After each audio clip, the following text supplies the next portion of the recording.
कल रात फिर पीकर पीटा है मुझे, जानवरों की तरह। मैं और नहीं सह सकती।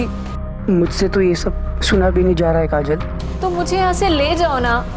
काजल मुझे थोड़ा टाइम और दे, कुछ इम्पोर्टेंट काम निपटाना, फिर मैं आऊँगा तुम्हें लेने, प्रॉमिस। जल्दी आओ प्लीज।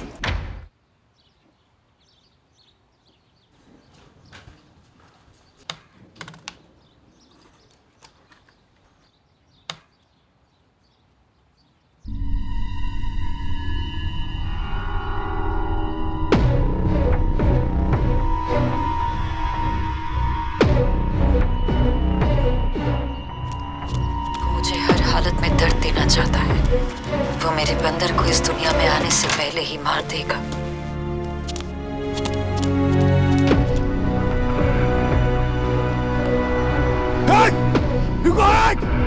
रुको, रुको, रुको, रुको।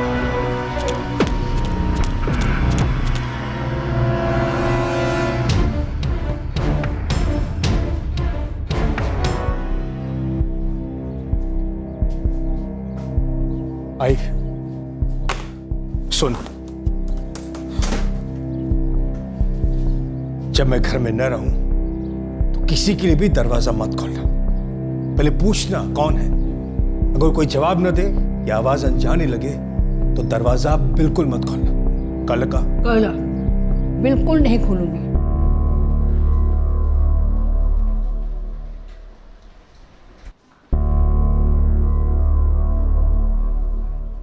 Can I see your return tickets, please, sir?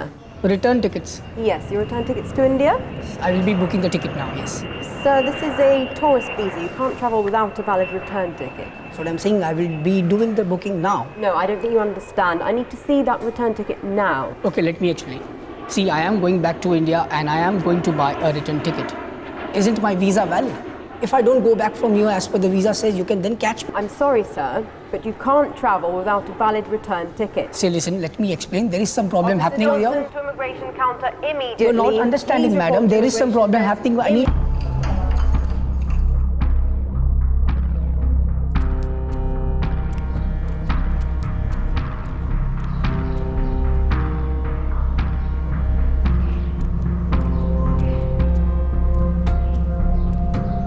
कल रात फिर पीकर पीटा है मुझे, जानवरों की तरह।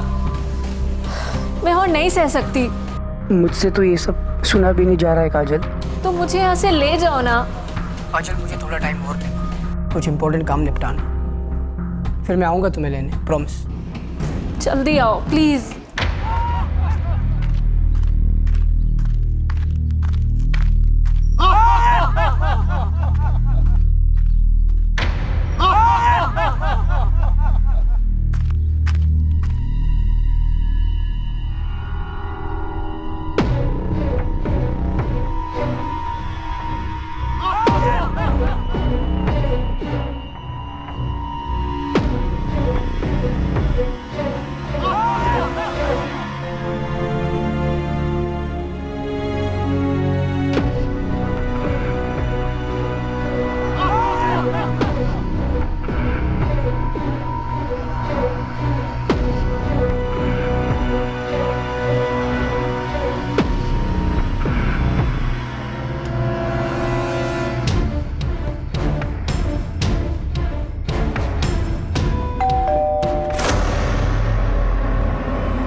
अजी, अजी,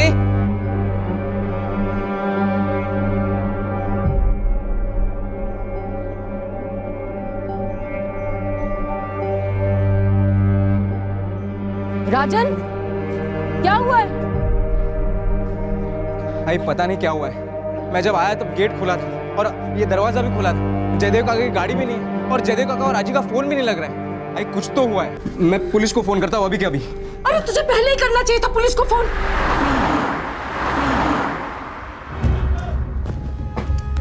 सर मैंने ही फोन किया था आपको। अंदर फ्लोर पर खून के धब्बे।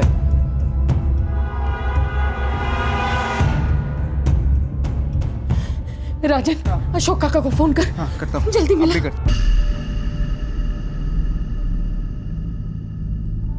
दूसरा कमरा भी चेक करो। जाचन कह रहा था कि उसकी दादी आशा लता भी यहीं रहती है। सर उस कमरे में भी लाश है।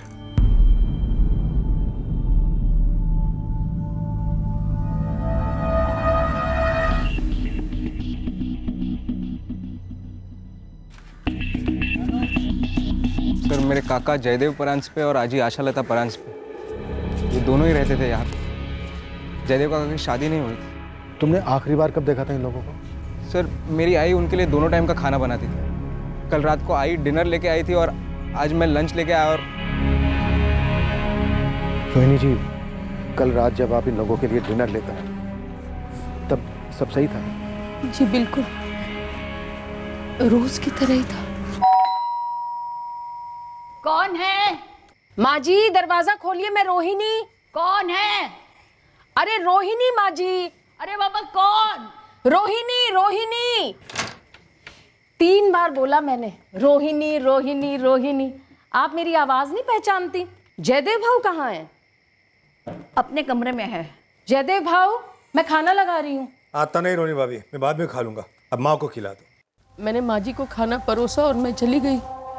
रोज जैसा ही दिन था, कुछ अलग नहीं था।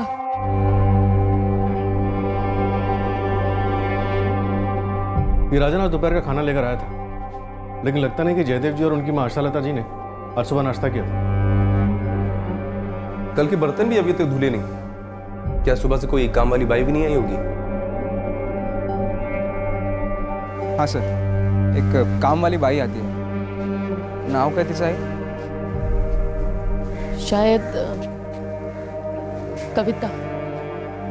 वो कॉलोनी के और घरों में भी काम करती है। राजन, तुम्हारे काका जयदेव परांज भाई की गाड़ी का नंबर मालूम है तुम्हें? नहीं सर, गाड़ी के पेपर्स देखने होंगे, शायद अंदर होंगे। ठीक है, अंदर चल के बताओ क्या क्या मिसिंग है, जितना तुम्हें याद है। MH-X149D1 रेड कलर के सेडान कार है। कल रात से लेकर आज सुबह तक के बीच में लेके गए होंगे हत्यारे। अगरकर कॉलोनी और उसके आसपास जितने भी कैमरा हैं, सबके CCTV फुटेज चाहिए मुझे तुरंत। जयदेव काका फोटोग्राफर थे, मगर उनका पूरा कैमरा गियर मिसिंग है। Cameras, lenses, laptop. सर, अलमारी के डोर से 1000 रुपये मिले।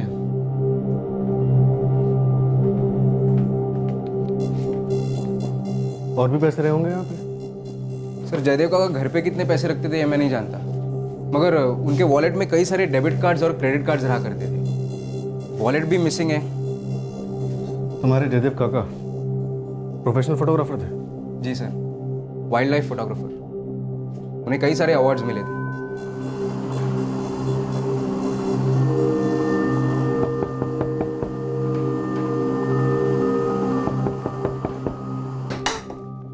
क्या है?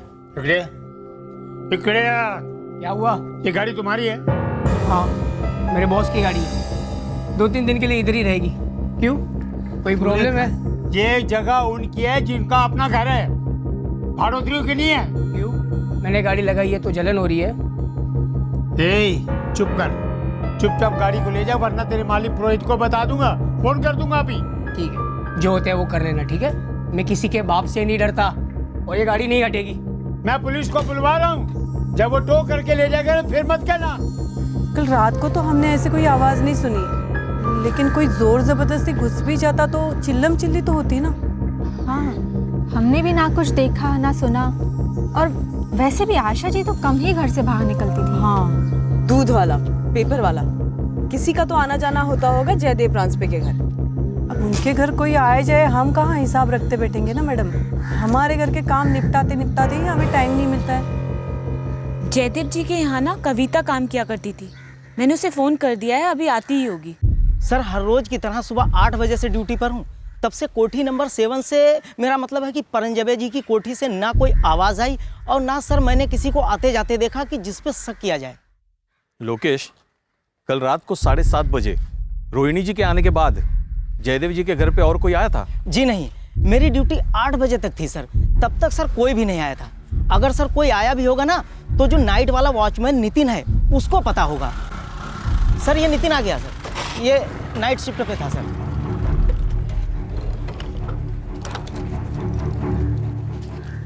नितिन, कोठी नंबर 7 में कल कोई आया था जयदेव जी के यहाँ? नहीं साहब, कल तो कोई नहीं आया उनके घर पे। और 11:15 बजे करीब जयदेव साहब खुद बाहर गए थे।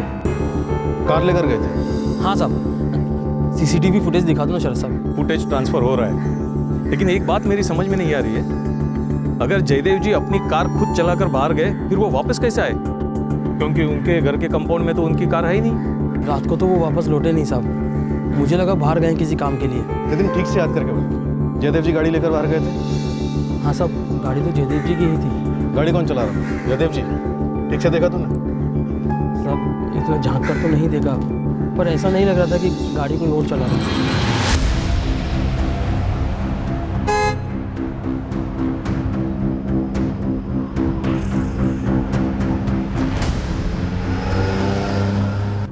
सर, ये है सीसीटीवी फुटेज। सर, अरे ओ मैडम, जो पूछना इधर ही पूछ लेने का ना, मेरे को और तो घर के काम भी खत्म करने हैं। अरे अपने घर का खाना भी पकाना है मेरे को। ज्यादा टाइम नहीं लगेगा अगर तू कहानी ना पकाए तो। बैठो। अरे मैं कहानी काहे को पकाएगी? हाँ, अरे हट हट। मैं किस पे शक कर सकता हूँ सर? देखो राजन, डेथ कब हुई ये हमें पोस्टमार्टम रिपोर्ट आने के बाद ही पता चलेगा। घर में फोर्स एंट्री के कोई निशान नहीं मिले, मतलब ज़रूर दरवाज़ा किसी के लिए खोला गया, लेकिन जैसा कि आप लोग बता रहे हैं उससे तो यही लगता है कि जयदेव काफ़ी चौकन्ने किस्म के इंसान थे, किसी अजनबी के लिए दरवाज़ा नहीं खोलते थे।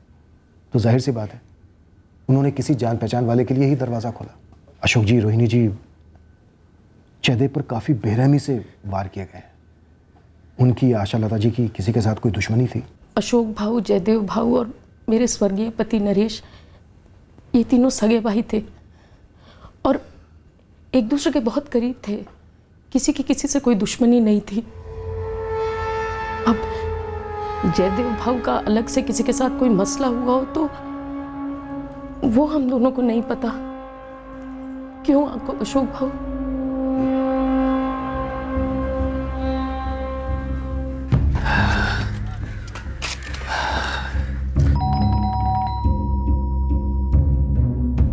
कौन है? आई अशोक। कौन है? आई तुम्हारा बड़ा बेटा। कौन आई? कौन घर पर नजर रखे हुए है? मुझे ज़्यादा कुछ तो पता नहीं, मगर इन दिनों जयदेव काफ़ी परेशान रहता है। जाते वक्त मुझे 3 बार बोल के जाता है कि बिना आवाज़ पहचाने, बिना ठीक से पहचाने दरवाज़ा मत खोलना।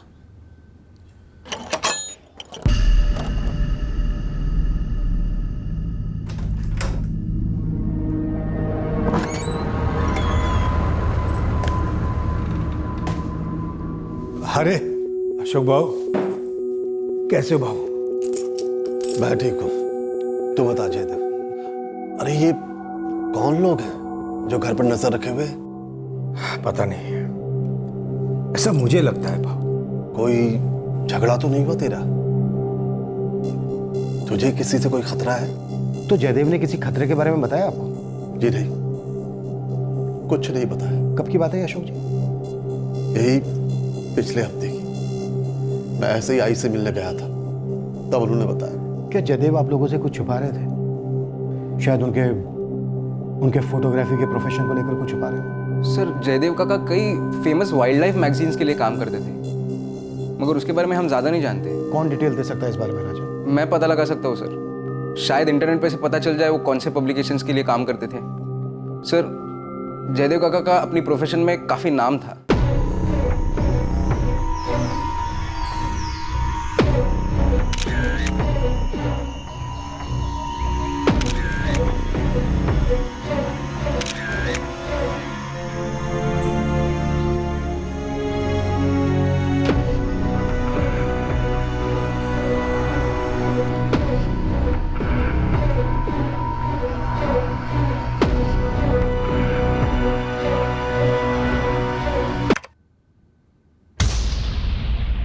इसमें तो पता नहीं चल रहा गाड़ी कौन चला रहा है, और सीसीटीवी कैमरा भी इतना ऊपर लगा है। सर मैंने नहीं लगाया, वो तो कॉलोनी वालों ने लगाया है। जयदेव जी के बाहर जाने से पहले कोई कॉलोनी में दाखिल भी नहीं हुआ?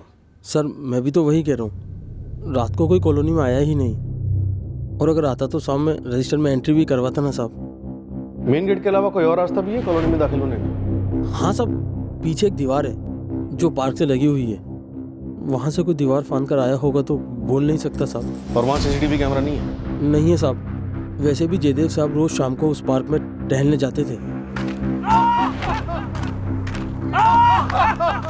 जयदेव भाऊ के घर सुबह 8 से 9, 1 घंटे में झाड़ू पोछा बर्तन सब करके जाती थी मैं। और कपड़े तो जयदेव भाऊ खुद वॉशिंग मशीन में लगा लेते थे। आज सुबह जब तूने दरवाजे की बेल मारी और किसी ने दरवाजा नहीं खोला तो तूने जानने की कोशिश नहीं की कि क्या बात है? क्यों ऐसा करेगी मैं? अरे 8-10 बार घंटी मारी ना मैंने। जब मैं वहां पर गई तो कंपाउंड का दरवाजा खुला हुआ था, साहब की गाड़ी नहीं खड़ी थी, तो मैंने सोचा कि अज्जी अंदर होगी, सो रही होगी। मैं बेल मारती रही पर किसने दरवाजा नहीं खोला। तूने जरा भी जानने की कोशिश की होती ना तो सबसे पहले तुझे पता चलता कि अंदर कुछ गलत हुआ है। मेरे को कैसे पता चलेगा कि अंदर कुछ गलत हुआ है? हाँ आप ही बताइए। और सवेरे मेरे को बहुत जल्दी होती है, 10 मिनट की भी देरी होती है ना तो बूमा बूम मच जाता है। और वैसे भी क्या है ना कि जयदेव भाऊ जब घर से बाहर जाते ना तो अज्जी को 10 बार चिल्ला के बताना पड़ता है कि अज्जी मैं हूँ कविता कविता कविता, 10 बार चिल्लाना पड़ता है। टाइम की बड़ी मारा मारी है मेरे को। शायद टाइम की मारा मारी नहीं, बल्कि तू खून खराबे के कारण अंदर नहीं गई। मंजे? मतलब ये कि तुझे पहले से पता था कि अंदर 2 कत्ल हुए हैं, लाशें पड़ी हैं अंदर। मैडम चलती है मैं। 1 मिनट रुक, खड़ी हो यहाँ। पुलिस स्टेशन है ये, तेरी बस्ती कोई चौपाल नहीं है कि जब मन आया उठ के चल दिया। और तू अपने थाने में बैठी है इसलिए किसी के ऊपर भी दादागिरी करेगी? उस कॉलोनी के 6 घरों में पिछले 4 साल से काम कर रही है मैं। 2 बच्चों की माँ है। मेरा मर्द पिंपरी की फैक्ट्री में दिन रात मेहनत करता है, कमर तोड़ मेहनत करते हैं हम लोग, कभी किसी का खाया नहीं हम लोगों ने। मैं चलती है।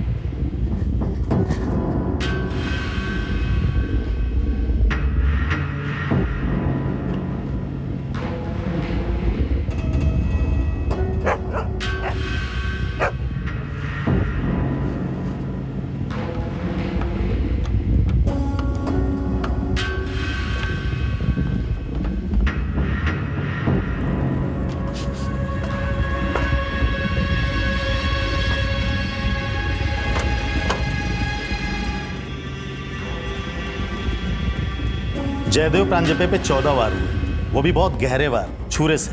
स्टेपिंग जो है वो बहुत ही जोर लगा करके की गई होगी। 14 वार हुए, पर किसी ने कोई चीखना चिल्लाना नहीं सुना। जहाँ तक मुझे लगता है कि विक्टिम को रिएक्ट करने का मौका ही नहीं मिला, क्योंकि ये हमला अचानक से हुआ होगा। मतलब जयदेव को पता ही नहीं होगा कि वो शख्स जयदेव पर इस तरह से हमला करने वाला है। ये बेड से उठी होंगी और कातिल ने इनका गला पकड़ करके पीछे की तरफ बहुत जोर से धक्का दिया होगा। ये जो इनके गले पे उंगलियों के निशान हैं, फॉरेंसिक ने इसे कलेक्ट कर लिया है। मौत की टाइमिंग डॉक्टर? कल रात यही कोई 10-11 के बीच में, क्योंकि इन दोनों के पेट से अनडाइजेस्टेड खाना मिला है।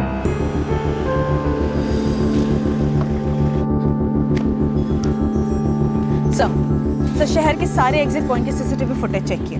जयदेव प्रांजपे की रेड सेडान कार पुणे से बाहर जाते हुए नहीं देखी गई है। और ये देखिए, ये आगे सीट पर कौन बैठा है ये क्लियर नहीं है, पर फिर भी मैंने गुरु खबरी को काम पे लगा दिया है। सारे लूट के और चोरी के हिस्ट्री शीटर को खंगाल रहा है। क्या ये वाकई में लूट चोरी का केस है? 14 वार किए गए जयदेव बेरहमी से, एक 80 साल की बूढ़ी औरत को गला दबाकर मार डाला गया। मुझे गहरी नफरत की बू आ रही है। सर कुछ पब्लिकेशन हाउसेस के नंबर मिले हैं जिनके लिए जयदेव प्रांजपे फ्रीलांस काम करता था, मैं उनसे बात करती हूँ।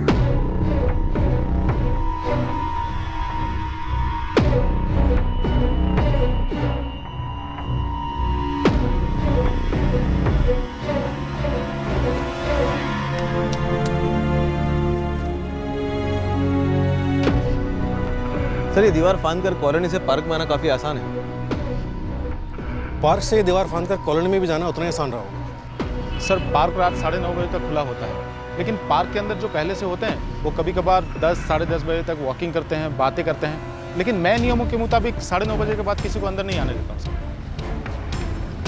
ये आदमी जयदेव प्रांजपे रोज शाम को पार्क में वॉक करने के लिए आते थे, ऐसा बताया गया। सब आते जाते देखा तो है, नाम मालूम नहीं था। ये फोटो रख अपने पास। शाम को पार्क में जो भी वॉक करने के लिए आते सबको देखा। जयदेव प्रांजपे को जो भी जानता हो सबका नंबर ले और मुझे इस नंबर पे कांटेक्ट कर। जी मैंने अखबार में जयदेव के बारे में पढ़ा, काफ़ी शौक लगा मुझे जानकर। बड़ा ही अच्छा इंसान था, जेम ऑफ अ पर्सन, और एक बेहतरीन फोटोग्राफर भी। जयदेव प्रांजपे के मर्डर के साथ साथ उनका कैमरा, लेंसेज, लैपटॉप और पेन ड्राइव सब मिसिंग है। किसी प्रोजेक्ट या असाइनमेंट पे काम कर रहे थे क्या वो? आपका मतलब कोई ऐसा काम जिससे उसकी जान को खतरा हो? जी हाँ। देखिए मैडम, जयदेव परांजपे सिर्फ एक वाइल्ड लाइफ फोटोग्राफर ही नहीं था।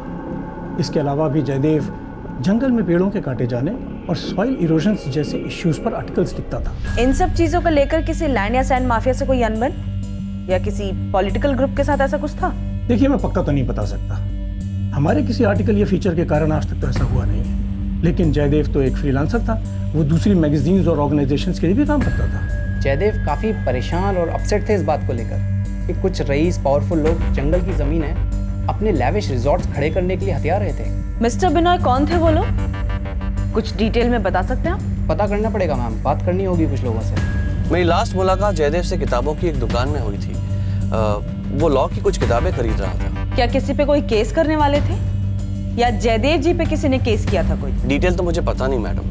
एक्चुअली जयदेव को जंगलों की जमीनों पर हो रहे अतिक्रमण की चिंता थी, वो इसे रोकने के लिए कुछ करना चाहता था। मिस्टर मुखर्जी, हमारे लिए जानना बहुत जरूरी है कि वो किसके साथ भिड़ गए थे इस मसले को लेकर। आप प्लीज अपने सर्कल में बात कीजिए। रोहिणी, एक सवाल उठ रहा है दिमाग में, एक शक ही समझो। क्या वो हमसे बदला ले रही? अशोक भाऊ, क्या कह रहे हैं आप? अगर वो इन सब के पीछे है तो आपको लगता है कि हमारी बारी भी जल्दी आएगी? पता नहीं। अगर वो बदला ले रही है तो उसने जयदेव को क्यों मारा? उसका सबसे ज्यादा गुस्सा तो आई पर था ना, हम पर था ना। पर उसे हमारी बातों और फैसले का पता कैसे चला होगा? बाबा, आपने काकी से वो बात पूछी ही नहीं जो आप पूछने वाले थे। ऐसे कैसे सीधे सीधे रोहिणी से पूछता? नीलम बेटा, ये नहीं हो सकता। और कौन हो सकता है बाबा, जिसके लिए इतनी रात गए जयदेव काका बेझिझक दरवाजा खोलते?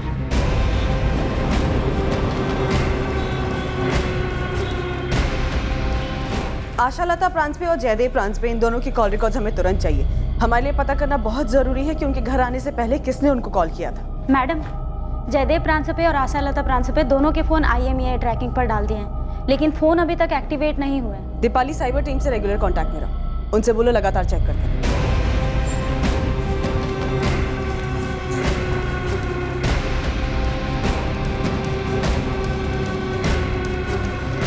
सर, हिस्ट्री शीटर से पूछताछ हो रही है। ये जो कैमरे और लैपटॉप चोरी हुए हैं, कहीं इनमें तो कोई राज नहीं छुपे हुए या कोई आपत्तिजनक चीज छुपी हुई इसमें? ये एंगल भी है हमारा, पर अभी तक कुछ ठोस नहीं उभरा। सर, ये जयदेव और उसके बड़े भाई अशोक के बीच एक मंझला भाई भी था, नरेश, जो ऑफ हो गया। राजन के पिता, रोहिणी के पति। और सर, जो ये कोठी थी जिसमें जयदेव और उसकी माँ आशालता रहते थे, वो पुश्तैनी है। जायदाद का मामला, फैमिली मेंबर, कुछ हाथ लगाते रहे? अभी लगा नहीं है, लेकिन मेरे दिमाग में गणित चल रहा है सर। ये जयदेव किसी भी अजनबी के लिए दरवाज़ा नहीं खोलता था, तो अब इतनी रात गए कौन आ सकता है उसके घर? वैसे दो ही लोगों का ज़्यादा आना जाना था, जयदेव की भाभी रोहिणी या उसका भतीजा राजन।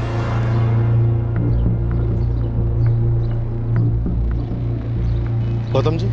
जी, वो वॉचमैन ने मुझे जयदेव का फोटो दिखाया था, मैं अच्छी तरह से जानता था उसे। गौतम जी, क्या आप कुछ बता सकते हैं? हमारा मानना है कि कोई इस पार्क की दीवार को फांद कर कॉलोनी में दाखिल हुआ होगा। जयदेव परेशान तो था। किस बात को लेकर? नहीं बताया, लेकिन आंखें सब बोल देती है। वो बेचैन रहता था। हाँ, इतना तो हमने भी सुना है कि जयदेव जी को किसी बात का डर था। वो अपनी माँ से भी बार बार बोलते थे कि बिना नाम जाने किसी के लिए भी दरवाजा मत खोलो। सुबह से एक किस्सा याद करने की कोशिश कर रहा हूँ जयदेव के बारे में। कैसा किस्सा? कुछ याद नहीं आ रहा है। कुछ हुआ तो जरूर था, पर क्या हुआ था, कब हुआ था, याद नहीं कर पा रहा हूं मैं। गौतम जी, प्लीज याद करने की कोशिश कीजिए, शायद आपकी बताई कोई बात हम इस केस में सुराग दे सकें। एक शाम थी, हम हम लाफ्टर क्लब वाले लोटपोट हो रहे थे, इतने में मेरी नज़र सामने जयदेव पे पड़ी।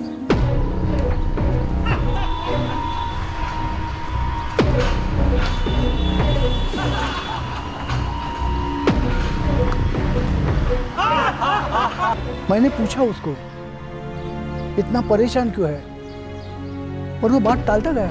क्या उन्होंने कभी लैंड माफिया या जंगल माफिया का जिक्र किया आपसे, जिसके खिलाफ वो लिखा करते थे? मुझे अपने दिमाग पे जोर देना होगा। कुछ था जरूर, पर मुझे याद नहीं आ रहा है। देखो मैडम जी, मैं बोलने को तो बोल दूंगी, लेकिन मेरा नाम नहीं आना चाहिए, नहीं तो लोग कहेंगे कि भाग्यश्री चुगली करती है। निश्चिंत रहो तुम, तुम्हारा नाम नहीं आएगा। आप वो कविता से दोबारा पूछताछ करो। क्यों? उसने कुछ बताया क्या? वो कविता मेरे घर में भी काम करती है ना, तो काम करते करते उसने मुझे कहा कि कोई तो औरत है। औरत है? कौन औरत? ये बात आप कविता को ही पूछ लीजिए ना।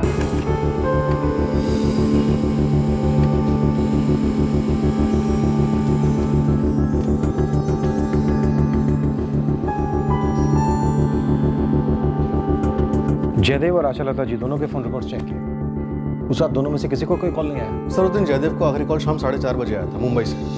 मैंने बात की तो बोला जयदेव का कोई दोस्त है। उसके बाद जयदेव के फोन पर कोई भी कॉल नहीं आया। यानी जो भी आया बिना बताए अचानक से आया होगा और बेल बजाई होगी। और जयदेव ने शायद अपनी आदत से विपरीत दरवाजा खोला होगा, पर दरवाजा खोलने से पहले आई होल से तो जरूर झांका होगा।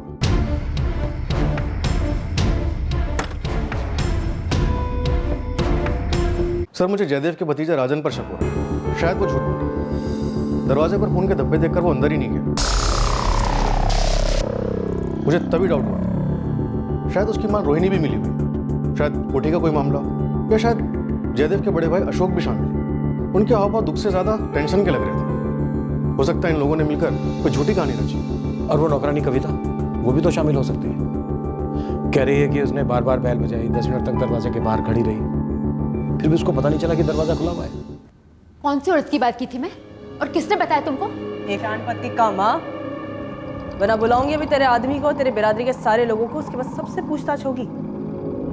अब तू देख ले कि क्या करना है। आदमी को बीच में क्यों लेकर आती हो? हाँ, तो फिर औरत का नाम बोल। मेरे को उस औरत का नाम तो नहीं पता, मैंने तो बस ऐसे ही बोल दिया था कि उस औरत से पूछताछ करनी चाहिए। इस औरत से? अरे वही औरत जो जयदेव भाऊ को फोन किया करती थी। जब मैं जयदेव भाऊ के घर काम करती थी तो मैंने कई बार देखा कि जयदेव भाऊ को कोई फोन आता था, और वो पक्का किसी औरत का था। तुझे कैसे पता होता था कि औरत का ही फोन है? मैं एक औरत है, आदमी की आवाज और उसकी हंसी दोनों से पहचान जाती है।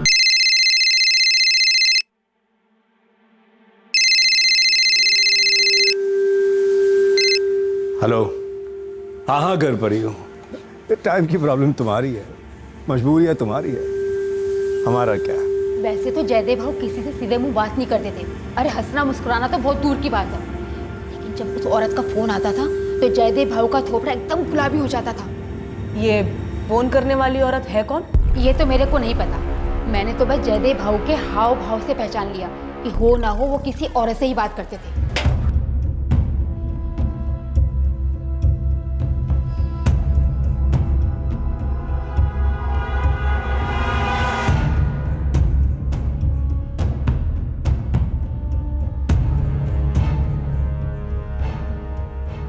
कैसे हो बेटा? कल से इतनी बार ट्राई कर रहे तुझे। आई बाबा, सॉरी, मैं एक्चुअली आपका मिस कॉल देख रहा था लेकिन उठा नहीं पाया, बॉस के साथ था ना। खाने सोने पे जरा ध्यान दो बेटा। तेरे खाने की यहाँ बहुत याद आती है। कैसे हो आप दोनों? हम दोनों ठीक है बेटा। बेटा ये तेरे लिए कब मुमकिन होगा कि तू थोड़े से पैसे हमारे लिए भेज दे? यहाँ बैच की रकम इतने बढ़ते जा रही है। जो थोड़ा बहुत भेज सको भेज दो। कल साहूकार घर आया था, बोला है कि अगर इस महीने कुछ नहीं दिया तो हमारे खेत का कुछ हिस्सा ले लेगा। बाबा प्लीज आप जरा भी टेंशन मत लेना, मैं हूं ना। देखो आप, मैं इस महीने आपको जरूर पैसे भेजूंगा। हाँ बाबा, बॉस बुला रहा है, मैं अभी भी ऑफिस में हूँ, लेकिन आपको रात को जरूर फोन करूंगा घर से।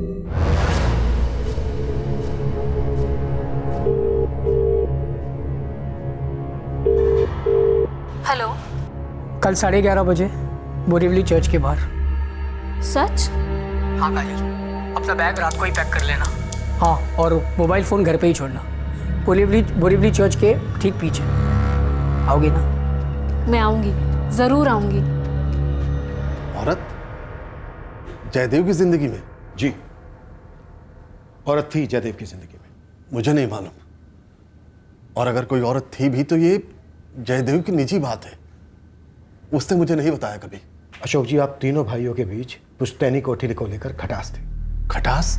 जी, थी ना खटास आप लोगों के बीच? कोई खटास नहीं थी हम लोगों के बीच। मेरे पति नरेश के गुजर जाने के बाद उनके दोनों भाइयों ने, जयदेव भाऊ और अशोक भाऊ, उन्होंने बहुत अच्छा व्यवहार किया हमारे साथ। रोहिणी जी, मैं कोठी के बंटवारे को लेकर बात कर रही हूँ, उसे तो लेकर खटास थी? नहीं, कोई खटास नहीं थी। हमारी आई चाहती थी कि जब भी पुश्तैनी कोठी बेची जाए उसके 3 बराबर हिस्से, और ये बात हम तीनों भाइयों को मंजूर थी। और अब सिर्फ 2 होंगे। जयदेव का परिवार तो है ना जो उसके हिस्से पर हक जता था, बचे मेरा और नरेश का परिवार, तो जाहिर है 2 ही हिस्से होंगे। और आप कहना क्या चाहते हैं? आप बोलिए। आप ये कहना चाहते हैं कि मैंने ना अपमान करेंगे आप हमारा सर? आप ये कह रहे हैं कि हम लोगों ने जयदेव काका को? जयदेव मेरा सगा भाई था। अशोक जी, मैंने तो ऐसा कुछ कहा ही नहीं, और ना ही ऐसा कुछ पूछा। मैं सिर्फ जयदेव और आशा लता जी के कत्ल की वजह जानने की कोशिश कर रहा हूं। हम ये जानना चाहते हैं कि निशाना जयदेव और आशा लता जी दोनों थे, या फिर दोनों में से कोई एक था और दूसरा बेवजह मारा गया। कत्ल और मकसद का पता लगाने के चक्कर में आप रिश्तों को नजरअंदाज नहीं कर सकते, लोगों की गरिमा के साथ खिलवाड़ नहीं कर सकते हैं। सर, ये प्रॉपर्टी वाला एंगल आपने अपनी खामियां छुपाने के लिए लाया ना, मैं सब समझता हूँ। राजन, हम ये नहीं समझ पा रहे हैं कि उस रात तुम्हारे जयदेव काका ने किसके लिए दरवाज़ा खोला होगा।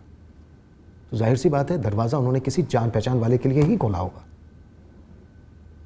उनकी जान पहचान में कौन कौन है? तो अब आप मुझ पर इल्ज़ाम डाल रहे हैं, या मेरे आई पर, या अशोक काका पर, या आपके हिसाब से हम सब ने मिलकर ये प्लान किया था?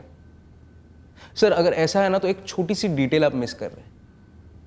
मेरे पास जयदेव काका की कार मिलनी चाहिए ना, वो मिली आपको? सब पता चलेगा, पता चलेगा राजन। पहले तुम हमें बताओ, और कौन जान पहचान वाले हैं तुम्हारे जयदेव काका के जिन्होंने उन पर इस तरह से हमला किया कि उन्हें रिएक्ट करने का मौका ही नहीं मिला? पहले आप बताइए सर, जयदेव काका के काम से रिलेटेड कोई इन्फॉर्मेशन मिली आपको? मतलब लैंड माफिया, जंगल माफिया? नहीं। इसलिए आपको मैं मिला। With all due respect sir, एक बात प्लीज समझ लीजिए, ना मैं ना परांज पे परिवार से कोई भी जयदेव काका और आजी के मर्डर में इन्वॉल्व है। सर, वो हमारे घर के लोग थे, और आपकी ड्यूटी बनती है कि आप हमें न्याय दिलाएं, ना कि हम पर ब्लेम डालें।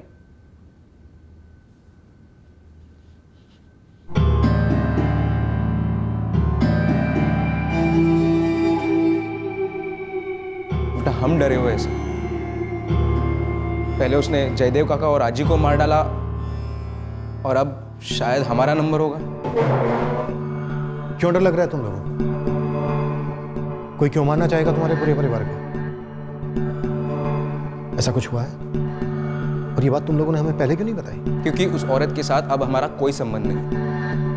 मेरे पिताजी जयदेव काका और अशोक काका ने उनके साथ सारे संबंध तोड़ दिए थे। किस औरत की बात कर रहे हो तुम राजू? क्या वो हमसे बदला ले रही है? अगर वो इन सब के पीछे है तो आपको लगता है कि हमारी बारी भी जल्दी आएगी? मेरे पिताजी जयदेव काका और अशोक काका की एक सगी छोटी बहन गौरी आप्टे नाम है उनका, मगर अब वो कहाँ है ये हम नहीं जानते। और तुम लोगों को डर है कि शायद गौरी आप्टे तुम लोगों को मार डालेगी। क्यों करेगी वैसे? क्योंकि वो अब हमारे परिवार का हिस्सा नहीं है सर। हमने उससे सारे रिश्ते तोड़ दिए, इसलिए शायद वो शायद पता नहीं है सर। पता नहीं ये सब सच है या वहम है या क्या है।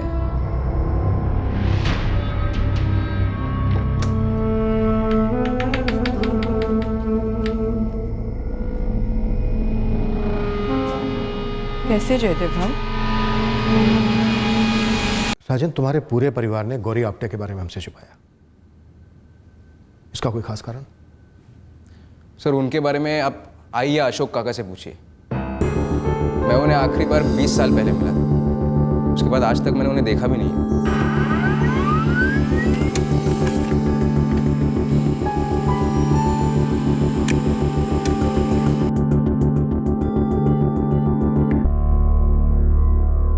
जयदेव कॉलिंग जयदेव? हाँ सर, अजीब है। मैं उस औरत को ट्रेस करने की कोशिश कर रहा था जिसका जिक्र उस नौकरानी कविता ने किया।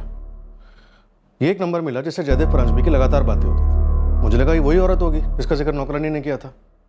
आखिरी बार ये फोन 18 तारीख को स्विच ऑन हुआ था, अभी स्विच ऑफ है। और ये नंबर भी जयदेव परांजपे के नाम पर रजिस्टर्ड है, उसी के एड्रेस से। और सिर्फ जयदेव परांजपे को इस नंबर से कॉल्स किए गए।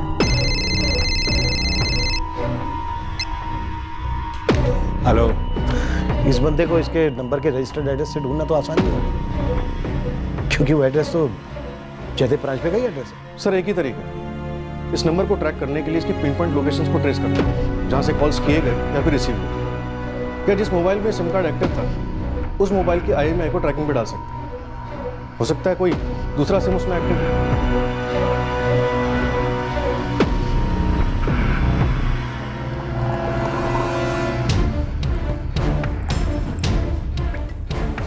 आकाश, ड्रॉप कर दूं तुम्हें? नहीं पापा, आज मैं खुद से चला जाऊंगा क्योंकि लेक्चर थोड़ा लेट से है ना, इसलिए।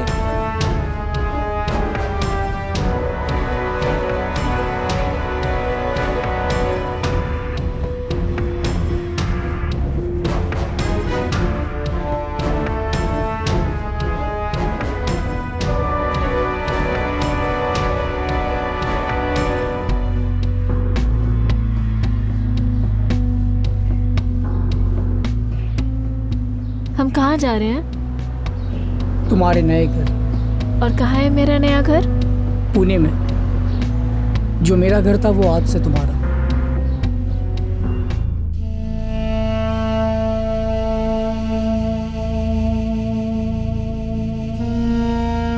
हमें इंतजार था कि हम कब जयदेव परांजपे के भाई अशोक परांजपे और उनकी भाभी रोहिणी परांजपे से गौरी आप्टे के बारे में जानकारी ले सकेंगे, लेकिन उससे पहले एक ऐसी जानकारी सामने आई जो इस केस के लिए अहम थी। क्राइम सीन पर मिले उंगलियों के निशान और आशालता जी के गले से मिले हुए उंगलियों के निशान दोनों मैच कर गया इंस्पेक्टर। कुल कितने लोग शामिल थे इस हमले में? अभी तक तो हमें सिर्फ एक ही सेट ऑफ फिंगरप्रिंट्स मिले हैं। जयदेव परांजपे खुद काफी फिट थे, उन पर 14 इतने गहरे वार करना, मतलब बंदा जरूर तगड़ा रहा होगा, काफी मजबूत। अमित, आर यू श्योर इस एक बंदे के अलावा किसी और के फिंगरप्रिंट्स नहीं मिले? हम श्योर है सर, लेकिन एक पॉसिबिलिटी है। हो सकता है कि इस हद तक प्लानिंग की गई हो कि दूसरा साथीदार ग्लव्स पहन के ऑपरेट कर रहा था।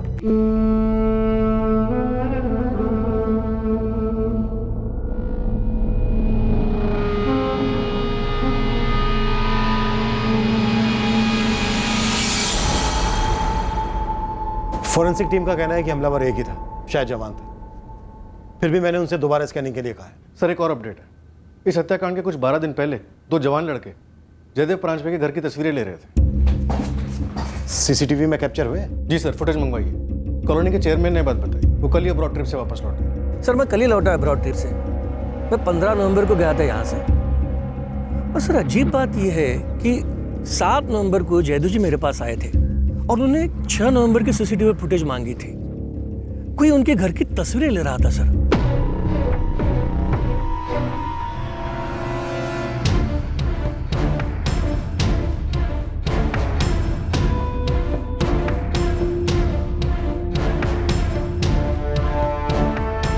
ये 2 थे जयदेव जी? बिल्कुल यही 2 थे। मैंने इनको आवाज भी लगाई तो ये भाग गए। फिर मैं तुरंत वॉचमैन लोकेश को पूछने गया, वो केबिन में था ही नहीं। अरे उसने तो इन दोनों को ना आते देखा है ना जाते। सर उस समय इस बात पे इतना ध्यान नहीं दिया था, इतना सीरियस नहीं लगा था तुम्हें। हमें सीसीटीवी की फुटेज तुरंत चाहिए वसुदेव। पूरी कॉलोनी में फोटो घुमाई, पर कॉलोनी में तो किसी ने भी इन दोनों लड़कों को नहीं पहचाना। गुरु खबरी से कहो कि पता लगा ये दोनों लड़के कौन हैं। कहीं इनका कोई क्रिमिनल रिकॉर्ड तो नहीं है? अशोक जी, रोनी जी आ रहे हैं? Yes sir. वैसे सर जब उनसे फोन पे बात हुई तो उन्होंने इतनी हिंट दी कि उनकी जो छोटी बहन गौरी आप्टे 20 साल पहले उसकी किसी से शादी हुई, फिर उसने उसे छोड़ दिया किसी दूसरे के लिए, धोखा दिया। क्यों, कुछ बोले? नो सर, इसके अलावा ज्यादा कुछ नहीं बोले। मैंने सोचा यहाँ आ जाएंगे तो डिटेल में बात हो जाएगी। काका जो है असलियत वो बता दीजिए। अब जो है वो है।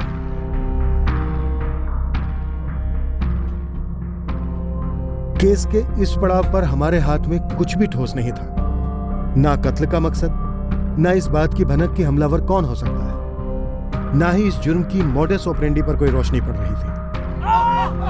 हमारे पास जानकारी के बस छोटे छोटे टुकड़े थे, मानो वो किसी आरा पहले किसी जिक्सो पजल के हिस्से थे, लेकिन वो सारे टुकड़े अभी जुड़ने बाकी थे।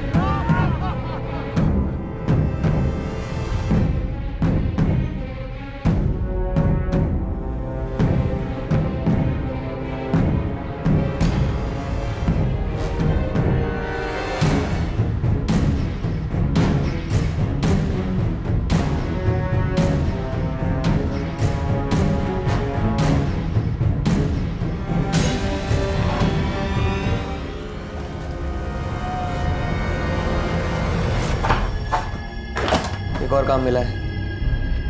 भाई ये काम करते करते हमारी जिंदगी का असली मकसद मत भूल जाना तुम। सवाल ही पैदा नहीं होता भाई। ये बहुत छुटकुल सा काम है, दिन वेस्ट नहीं करेंगे, आज रात को ही निपटाना है। वैसे इस काम के हमें पैसे तो अच्छे मिलेंगे ना? काफी अच्छे मिलेंगे। केस के इस पॉइंट तक हमारी तरफ से हुए सिर्फ 2 असेसमेंट सही साबित होने वाले थे। पहला ये कि हमलावर पार्क की दीवार फांदकर जयदेव परांजपे की कॉलोनी में दाखिल हुआ, और दूसरा ये कि हमलावर कोई जवान लड़का था। पर कत्ल का मकसद क्या था? मास्टरमाइंड कौन था? क्या कोई और भी उसका शिकार होने वाला था? इन सभी सवालों के जवाब से हम कोसों दूर थे। हमारे लिए इस वक्त सबसे ज़रूरी था उन 2 लड़कों तक पहुंचना जो जयदेव परांजपे की कॉलोनी में स्पॉट हुए थे। हमें अभी तक परांजपे परिवार के 3 भाइयों की छोटी बहन गौरी आप्टे के बारे में बहुत कुछ जानना बाकी था। हमें अभी ये भी पता नहीं था कि एक और नौजवान का इस केस में क्या रोल था, जो उस शाम पार्क में मौजूद था जब जयदेव परांजपे वॉक कर रहे थे और किसी बात से परेशान थे। ये सारी जानकारी हासिल कर, उन्हें जोड़कर इस केस को हल हम कल के एपिसोड में करेंगे। क्राइम पेट्रोल सतर्क। जय हिंद।